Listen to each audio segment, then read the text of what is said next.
Hello friends, welcome to our YouTube channel. जैसा कि आप सब लोगों ने थंबनेल देख ही लिया होगा, तो जो आज की हमारी क्लास है वो रहेगी आपकी हिंदी ग्रामर की। ठीक है, आज वाली क्लास के अंदर हम लोग संधि के बारे में पढ़ेंगे। हिंदी ग्रामर के अंदर क्या होता है, मैं अपनी तरफ से मान के चलूँ तो मेरे को जो हिंदी ग्रामर है ना बहुत मुश्किल लगती थी, और ख़ासकर जो इसका जो ये संधि वाला टॉपिक है ये तो हद से ज़्यादा। फिर क्या हुआ, धीरे धीरे इसको समझा, कुछ ट्रिक्स बनाई, तो यूं करके फिर ये मेरे को समझ में आने लगा। ठीक है, तो वही बात मैं आज आप लोगों के साथ शेयर करूंगी। अब आप लोग ये मत बोलना कि मैम आप ये भी करवाते हो, आप करंट भी करवाते हो, रीजनिंग भी करवाते हो, हिंदी भी करवाते हो। तो मैं आपको पहले बता चुकी हूँ कि मैं टीचर्स से पहले स्टूडेंट हूँ। ठीक है, मैं भी एग्ज़ाम्स की तैयारी करती हूँ, तो मुझे भी सारे सब्जेक्ट पढ़ने पड़ते हैं। तो मेरे को ये लगा कि जैसे मुझे संधि में दिक्कत हो रही है, तो और भी ऐसे बहुत सारे बच्चे होंगे आप लोगों में से जिन्हें संधि से रिलेटेड कुछ ना कुछ प्रॉब्लम है। ठीक है, तो आज हम उसी चीज़ को दूर करेंगे। अब जैसे मैं आपके सामने इनकी डेफिनेशन बताने लग जाऊं कि भी संधि क्या होती है, किसको बोलते हैं, तो वो तो हमारे किसी काम की है नहीं, क्योंकि हमें क्या करना है, एग्ज़ाम क्रैक करना है। तो एग्ज़ाम के अंदर क्या होता है, आपके ये वाले ऑप्शन मिलते हैं। जैसे ये एग्जाम्पल उठा के देखती हूँ मैं आपका कि भी जैसे रविंद्र मिल गया, तो ऊपर क्या होता है कि इनमें से कौन सा दीर्घ संधि का उदाहरण है। नीचे आपको 4 ऑप्शन मिलेंगे। ऐसा पूछा जाता है आपके एग्ज़ाम के अंदर। ठीक है, या फिर पूछ लिया जाएगा कि जो पुस्तकालय है इसके अंदर कौन सी संधि है। ऑप्शन में दे देंगे दीर्घ है, वृद्धि है, अयादि है, यण है। क्लियर? तो इस टाइप के क्वेश्चन आपको देखने को मिलेंगे। और संधि वाला एक ऐसा टॉपिक है जिस भी एग्ज़ाम के अंदर आपकी हिंदी व्याकरण आती है ना, तो उसके अंदर संधि से रिलेटेड क्वेश्चन आपको देखने को 100% मिलेगा। क्लियर? तो अब शुरू करते हैं हमारा आज का टॉपिक। पहले छोटी सी बात बता दूं, संधि है क्या। कोई भी 2 वर्ड है ना, सिंपली मैंने यहाँ लिख रखा है कि जॉइंट होता है। 2 वर्ड्स, कोई भी 2 शब्द हैं, उनको जोड़ के एक नया शब्द बनता है, तो उसको क्या बोलते हैं, संधि बोलते हैं। क्लियर? संधि के टाइप कितने हैं? टाइप है आपके 3। एक होती है स्वर संधि, एक होती है व्यंजन संधि, और एक होती है विसर्ग संधि। क्लियर? स्वर, व्यंजन और विसर्ग। अब देखो, स्वर संधि है, इससे रिलेटेड क्वेश्चन एग्जाम में देखने को मिलता है। इसके आपके 5 पार्ट होते हैं, दीर्घ, वृद्धि, अयादि, यण और गुण। ठीक है, ये 5 पार्ट होते हैं आपके। इन्हीं में से आपको देखने को मिलता है, इन्हीं में से एग्जाम्पल दे देते हैं कि भी ये कौन सी संधि का उदाहरण है। तो अब देखो भी, कुछ ट्रिक्स हैं आपकी, कुछ पहचान है जिनको देखते ही आप एग्जाम में अच्छे से ढूंढ लोगे कि ये कौन सी संधि है। तो यहाँ पे देखो, दीर्घ संधि के अंदर क्या है, आपको बड़ी मात्रा मिलेगी आ, ई और ऊ की। क्लियर? आई और औ ये नहीं मिलेगा, आ, ई, ऊ।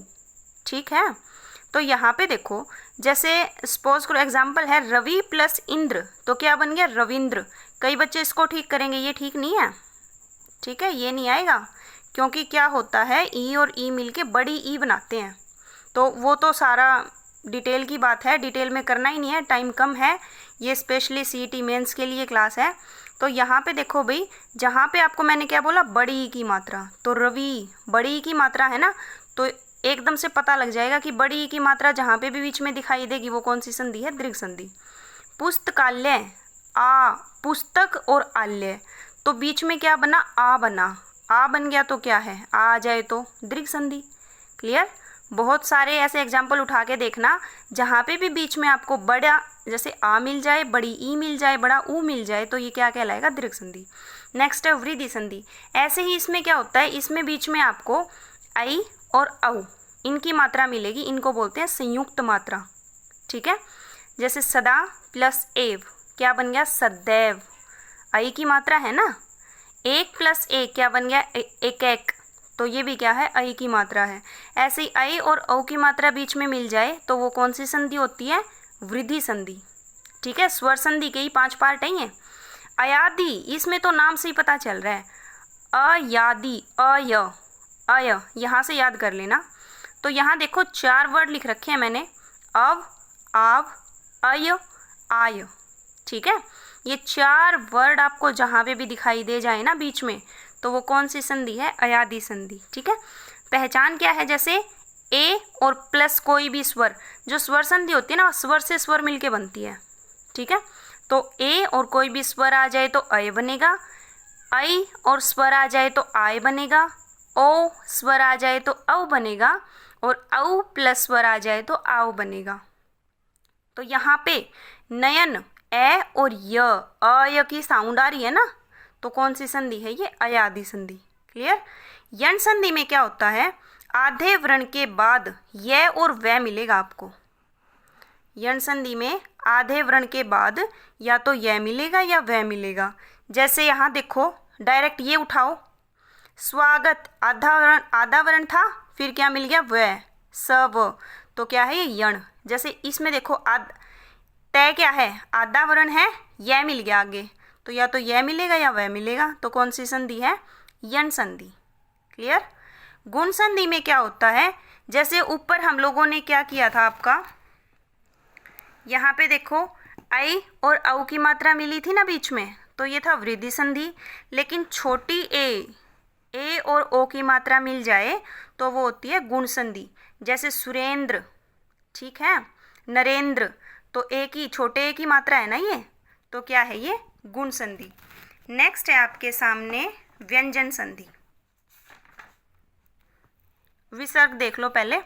विसर्ग में कुछ नहीं करना, सिंपल सी पहचान है। विसर्ग चेंज होके से बनता है, ये वाला से, षटकोण वाला से और सलगम वाला से, ये बनेगा बीच में, बस, और कुछ भी नहीं करना, ठीक है।